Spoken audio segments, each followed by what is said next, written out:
Who does this guy think he is? The words came out sharp and mean, slicing through the quiet morning air outside the 15th precinct. The man in the white silk shirt didn't react. He stood there, calm and steady. Then came a shove, another, and finally, a punch landed hard across his face, snapping his head to the side. A drop of blood hit his shirt, a tiny red mark on clean white silk. The officers laughed, proud and smug, but the man slowly turned back toward them, a faint, unsettling smile forming on his lips. That smile held something, a secret, a warning, maybe both. How could one punch, thrown outside a police station, end up shaking an entire corrupt system? Are you watching this from your office, your home, or maybe during your lunch break? Wherever you are, make sure to subscribe and hit the notification bell, because what happens next is a story about power, prejudice, and justice served cold. The morning sun stretched long shadows across the concrete steps of the 15th precinct, a heavy, gray building made of brick and dark glass. It was the kind of place that had seen everything but cared about nothing. But today, that was about to change. At the bottom of the steps stood a man who looked like he didn't belong there. Early 40s, tall, confident, dressed in style. A white silk shirt with a subtle black pattern tucked neatly into tailored charcoal pants. His shoes shone like mirrors, reflecting the dirty sidewalk beneath him. A light jacket hung over his arm. No briefcase, no badge, no hashi. Just a man standing quietly, watching the building with calm, measured eyes. Then the doors opened, and 3 officers stepped out for their coffee break. What those officers didn't know was that this man, Marcus Thorne, wasn't lost at all. He wasn't a lawyer waiting for a client or a rich guy filing a complaint. Marcus was something else entirely, a student of human behavior. And right then, he was studying the landscape of his new world. He had arrived in the city just 3 days earlier. Marcus Thorne, the newly appointed chief of police, brought in from another state to clean house and rebuild a broken system. His first official day on the job would start in less than an hour. But Marcus believed one thing deeply: to truly understand a problem, you must first watch it in its natural state. And the 15th precinct, famous for its complaints, corruption, and outdated ways, was the perfect place to start. Officer Dave Miller spotted him first. Miller was 38, tall, and built like a refrigerator. His face looked like it had been through a few too many bar fights, and his years on the force had turned duty into arrogance. To him, the world was divided in 2 cops and everyone else. And Marcus Thorne, standing there calm and confident in a white silk shirt, didn't fit anywhere in Miller's world. "Look at this peacock," Miller muttered to his partners, Officers Kevin Russo and Ben Carter. "Who the hell does he think he is?" Russo, younger and eager to impress, smirked. "Probably some music producer looking for his lost rapper. Thinks he owns the place." Carter, the rookie, said nothing. His eyes flickered with discomfort. He had joined the force to make a difference, but men like Miller were already grinding down his ideals. The 3 of them changed direction, walking straight toward Marcus like a pack of wolves closing in. Their boots scraped loudly against the pavement, a sound meant to intimidate. But Marcus didn't move. He didn't look away or shift his stance. His eyes stayed locked on them, calm, focused, unbothered. It wasn't a stare of challenge or fear, just quiet control. And for a man like Dave Mill, who does this guy think he is? The words came out sharp and mean, slicing through the quiet morning air outside the 15th precinct. The man in the white silk shirt didn't react. He stood there, calm and steady. Then came a shove, another, and finally, a punch landed hard across his face, snapping his head to the side. A drop of blood hit his shirt, a tiny red mark on clean white silk. The officers laughed, proud and smug, but the man slowly turned back toward them, a faint, unsettling smile forming on his lips. That smile held something, a secret, a warning, maybe both. How could one punch, thrown outside a police station, end up shaking an entire corrupt system? Are you watching this from your office, your home, or maybe during your lunch break? Wherever you are, make sure to subscribe and hit the notification bell, because what happens next is a story about power, prejudice, and justice served cold. The morning sun stretched long shadows across the concrete steps of the 15th precinct, a heavy, gray building made of brick and dark glass.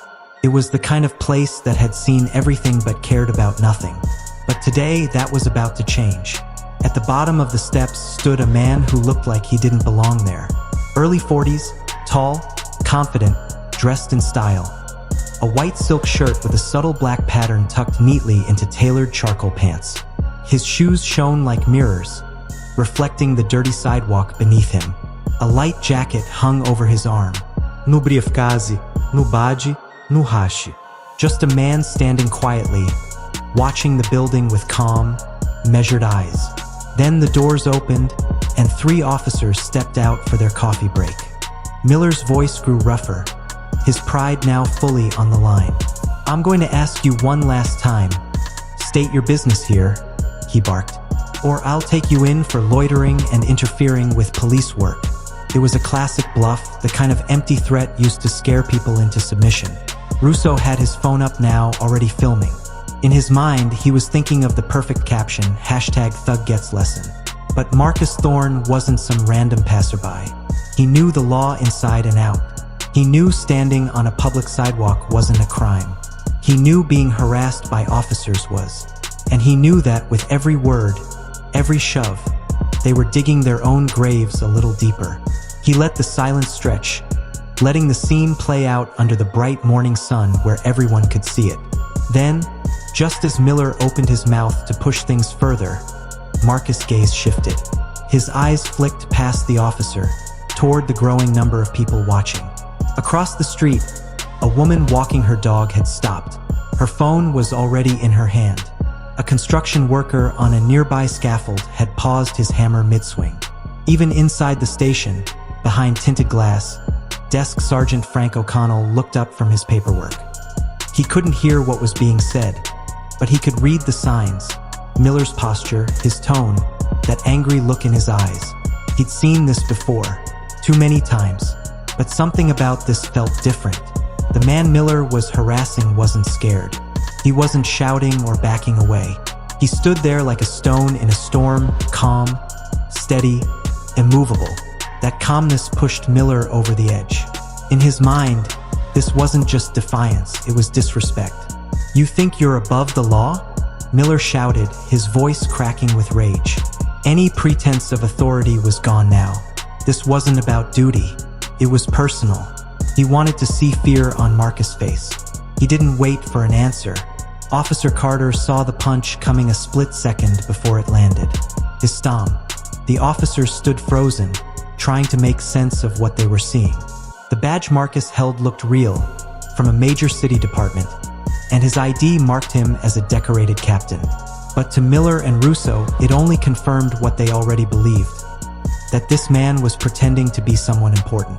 They couldn't imagine a world where he might actually be their superior.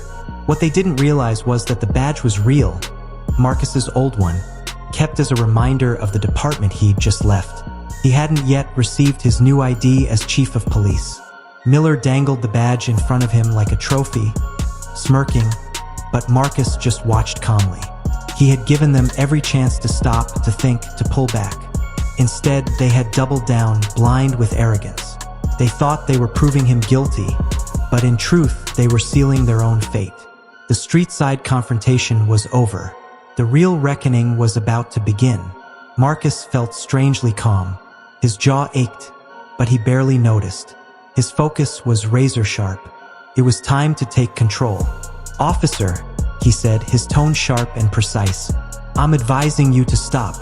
You're currently violating Section 4, Subsection B of the Patrol Guide, Unlawful Search and Seizure. Your accusation of impersonation is baseless, and your false report is a Class E felony. You're being recorded right now by those citizens and by your own precinct cameras."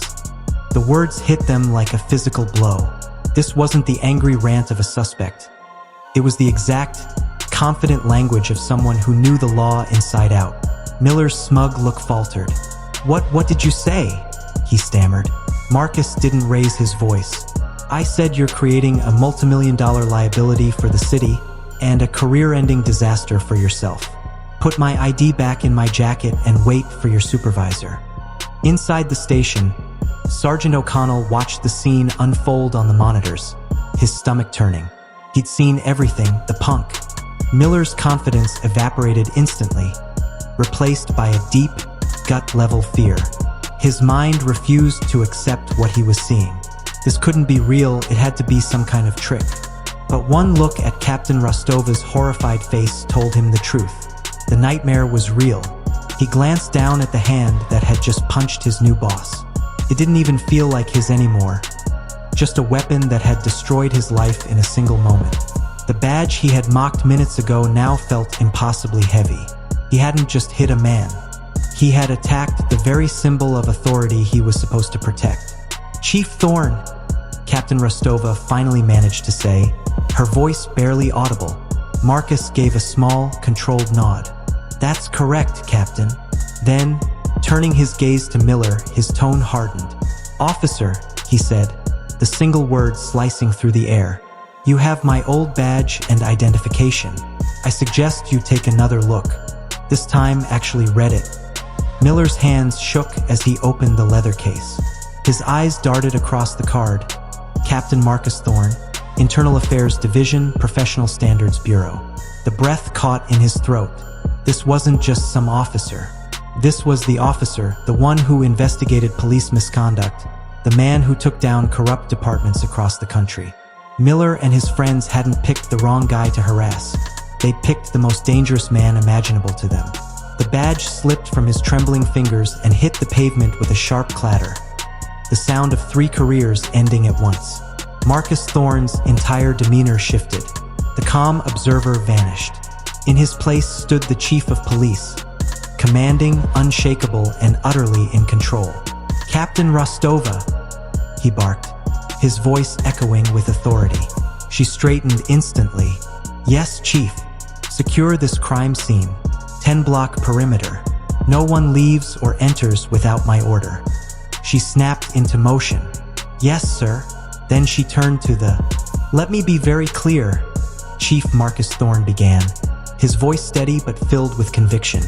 "This isn't the end of our investigation. It's just the beginning. Starting today, we are launching a full top-to-bottom audit of the 15th Precinct. Every complaint will be reviewed. Every use of force report will be re-examined. Every officer's record will be checked. We will remove this corruption completely and rebuild a department the public can truly trust." His words carried the weight of experience. A man who had faced corruption up close and was now determined to destroy it. This press conference wasn't just a formality. It was a declaration of war on the toxic culture that had created officers like Dave Miller. And everyone watching could see that Chief Thorne was not a man who backed down. 6 months later, the city looked very different. The trials of former officers Dave Miller, Kevin Russo, and Ben Carter had moved quickly. With overwhelming video evidence and multiple witnesses, their defense collapsed. Miller, defiant to the end, was sentenced to 10 years in federal prison. Russo, who cooperated with investigators, received 5 years. Carter, a younger officer who showed genuine remorse and blamed his actions on bad influence, got 3 years probation and a lifetime ban from law enforcement. The message was clear. The old way of doing things was over. Thorne's audit of the 15th Precinct was as tough as promised. 7 officers were fired, 2 sergeants were demoted, and 1 lieutenant was forced into early retirement. Captain Ava Rasta, who had proven her strength and integrity during that first incident, was promoted to deputy chief and became Thorne's most trusted partner in reform. The precinct itself, once known for corruption and fear, was being rebuilt from the ground up. The focus was now on honesty, accountability, and community trust. Across the entire department, new policies took shape: mandatory de-escalation training, a transparent